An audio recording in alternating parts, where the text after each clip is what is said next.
तो एडिसॉफ्ट टेक्नोलॉजीज अपना आईपीओ लेके आ रहा है। आज हम इसी की बात करेंगे। चलिए मिलकर समझते हैं कि इस आईपीओ में निवेशकों के लिए क्या है और क्या ये एक अच्छा मौका हो सकता है। ठीक है, तो आज हम क्या क्या देखने वाले हैं। सबसे पहले आईपीओ की बेसिक बातें समझेंगे, फिर नंबर्स पर नजर डालेंगे, कंपनी के बारे में जानेंगे, उसकी ताकत क्या है, और अंत में सबसे जरूरी बातें जो निवेशकों को पता होनी चाहिए। चलिए शुरुआत करते हैं सबसे बेसिक सवाल से कि ये आईपीओ आखिर है क्या।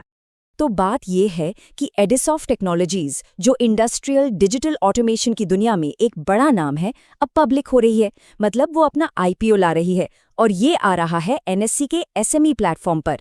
तो जो लोग इस सेक्टर में निवेश के मौके ढूंढ रहे हैं, उनके लिए ये काफी दिलचस्प खबर हो सकती है। ठीक है, अब आते हैं सबसे जरूरी हिस्से पर, यानी कि नंबर्स पर।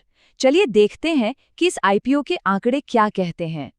सबसे पहला और सबसे जरूरी नंबर है न्यूनतम निवेश। अगर इस आईपीओ में हिस्सा लेना है तो कम से कम 2,60,800 रुपए का निवेश करना होगा। अगला नंबर है इशू का साइज। कंपनी इस आईपीओ के जरिए कुल 74.10 करोड़ रुपए जुटाने की कोशिश कर रही है। और एक शेयर की कीमत क्या होगी? कंपनी ने प्राइस बैंड रखा है 163 रुपए से लेकर 172 रुपए के बीच। तो अब इन सारे नंबर्स को एक साथ देखते हैं। देखिए, प्राइस बैंड है 163 से 172 रुपए। लॉट साइज है 800 शेयर्स का। इसीलिए जो न्यूनतम निवेश है वो 2,60,800 रुपए बनता है। और इन सबसे मिलकर जो कुल इश्यू साइज है वो है 74.010 करोड़। ये टेबल पूरी कहानी को एक साथ बयां करती है। अब तारीखों पर नजर डालना भी बहुत जरूरी है। देखिए, आईपीओ खुल रहा है 23 अप्रैल को और बंद होगा 27 अप्रैल को। इसके बाद अलॉटमेंट 28 अप्रैल को होगा और उम्मीद है कि 30 अप्रैल तक इसकी लिस्टिंग भी हो जाएगी। तो ये तारीखें याद रखने वाली हैं। चलिए, नंबर्स तो हमने देख लिए, पर ये तो कहानी का सिर्फ एक हिस्सा है। असली सवाल तो ये है कि एडिसॉफ्ट टेक्नोलॉजीज है कौन और ये कंपनी करती क्या है। तो ये कंपनी 2013 में शुरू हुई थी, मतलब करीब एक दशक से ज्यादा से ये मार्केट में है। और इसके जो एमडी और सीईओ हैं वो हैं श्री अजय चंद्रशेखर प्रभु। तो इनका काम है इंडस्ट्रियल डिजिटल ऑटोमेशन। अब ये सुनने में थोड़ा भारी शब्द लगता है ना, लेकिन इसका सीधा सा मतलब है ये कंपनियों की मदद करते हैं उनकी फैक्ट्रीज को स्मार्ट और ऑटोमेटिक बनाने में। सोचिए, रोबोट से चलने वाली असेंबली लाइन या अपने आप सामान इधर उधर ले जाने वाले सिस्टम, ये सब कुछ एडिसॉफ्ट डिजाइन और डेवलप करता है। और ये सिर्फ एक दो चीजें नहीं करते, इनके पास बहुत कुछ है, जैसे कि स्मार्ट कन्वेयर बेल्ट्स, कैमरों से क्वालिटी चेक करने वाले सिस्टम्स, प्रोडक्शन कंट्रोल सिस्टम्स और भी बहुत कुछ।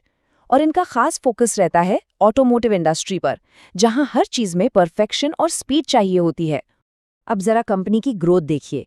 इस चार्ट से साफ पता चलता है कि कंपनी का रेवेन्यू लगातार बढ़ रहा है। वित्त वर्ष 23 में जो लगभग 75 करोड़ था, वो वित्त वर्ष 24 में 103 करोड़ हुआ और फिर वित्त वर्ष 25 में बढ़कर करीब 132 करोड़ तक पहुंच गया। ये एक बहुत ही सॉलिड ग्रोथ ट्रेंड है। ठीक है, ग्रोथ तो अच्छी दिख रही है, पर कंपनी खुद अपनी सबसे बड़ी ताकतें क्या बताती है? चलिए इस पर भी एक नजर डालते हैं। कंपनी का कहना है कि उनकी सबसे बड़ी ताकत ये है कि वो सब कुछ इन हाउस करते हैं। मतलब डिजाइन से लेकर डेवलपमेंट तक सब कुछ कंपनी के अंदर ही होता है। इससे होता ये है कि वो अपने क्लाइंट्स के लिए बिल्कुल कस्टमाइज्ड सॉल्यूशन बना पाते हैं और क्वालिटी पर भी पूरा कंट्रोल रख पाते हैं। और बात सिर्फ डिजाइन और डेवलपमेंट पर ही खत्म नहीं होती। कंपनी ये भी कहती है कि उनकी पुणे में जो असेंबली और टेस्टिंग की फैसिलिटी है वो भी पूरी तरह से इन हाउस है। इसका सीधा फायदा यह है कि क्वालिटी कंट्रोल तो रहता ही है, साथ ही काम में देरी भी नहीं होती। अब बात करते हैं कस्टमर्स की। कंपनी के मुताबिक वित्त वर्ष 25 में उन्होंने 279 कस्टमर्स को सर्विस दी। और मजे की बात यह है कि इनमें से 72 कस्टमर्स ऐसे हैं जो पिछले 3 साल से लगातार उनके साथ बने हुए हैं। ये दिखाता है कि कंपनी के क्लाइंट्स उन पर भरोसा करते हैं और बार बार उनके पास आते हैं। और आखिर में एक बहुत ही जरूरी बात, तजुर्बा।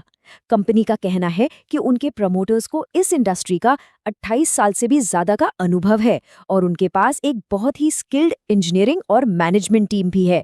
किसी भी कंपनी के लिए एक्सपीरियंस लीडरशिप एक बहुत बड़ा प्लस पॉइंट होता है। तो इतनी सारी जानकारी के बाद वो कौन सी मुख्य बातें हैं जो एक निवेशक के तौर पर हमें याद रखनी चाहिए? तो पूरी कहानी को हम 3 हिस्सों में बांट सकते हैं। पहला, मुख्य नंबर्स, लगभग 2.5 लाख का मिनिमम इन्वेस्टमेंट और 74 करोड़ का इशू साइज। दूसरा, कंपनी का काम, ये इंडस्ट्रियल ऑटोमेशन के सॉल्यूशंस बनाते हैं और इनका रेवेन्यू लगातार बढ़ रहा है। और तीसरा, इनकी ताकतें, कंपनी जोर देती है अपनी इन हाउस क्षमता, लॉयल कस्टमर्स और अनुभवी लीडरशिप पर।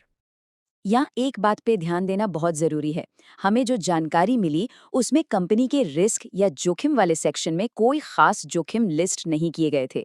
अब इसका मतलब ये नहीं है कि कोई रिस्क है ही नहीं, बस इतना है कि जो डॉक्यूमेंट हमारे पास हैं उसमें ये बताए नहीं गए। इसलिए कोई भी निवेश का फैसला लेने से पहले अपनी रिसर्च जरूर करनी चाहिए। तो आखिर में एक सवाल हमारे मन में आता है, आज के ज़माने में जब मैन्युफैक्चरिंग में ऑटोमेशन इतना ज़रूरी होता जा रहा है, तो क्या एडीसॉफ्ट जैसी कंपनी का ये मॉडल, यानी डिज़ाइन से लेकर टेस्टिंग तक सब कुछ इन हाउस करना ही कामयाबी का सबसे बड़ा राज है?